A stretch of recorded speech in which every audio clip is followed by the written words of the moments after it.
என்னுடைய சத்ரு ஜெயிக்கிறான்றதை பார்க்கும்பொழுது நம்முடைய வாழ்க்கையில ஒரு மறைந்திருக்கிற குணம் ஒன்று வெளியே வந்துருதுங்க. நம்ம நிறைய பேர் பாருங்க, நம்ம சத்ரு வளராத வரைக்கும் பிரச்சனை கிடையாது.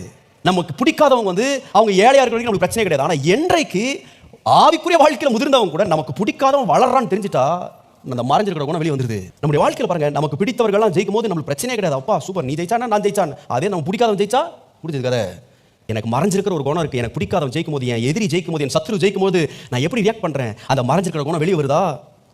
அது வெளியே வரும்பொழுது ஒரு பகையோட வருதா, பழி வாங்குகிற எண்ணத்தோட வருகிறதா, இல்லை என்ன அது சோர்வுக்குள்ளாக்குதா? நார்மலா இருந்த நான் அதை பற்றி பெரிய விஷயமாவே எடுக்காத ஆனா என் எதிரி ஜெயிக்கிறத பார்த்து எனக்கு தூக்கம் வராமல் போயிருதா? இதெல்லாம் என்ன தெரியுமா? மறைந்திருக்கிற குணம். இது நார்மலா இருக்காது. பொதுவா நமக்கு அப்படிப்பட்ட ஆளுங்களே கிடையாது. ஆனா சில வேளைக்கு திடீர்னு இந்த மறைந்திருக்கிற குணம் வெளியே வருது. எப்போ தெரியுமா?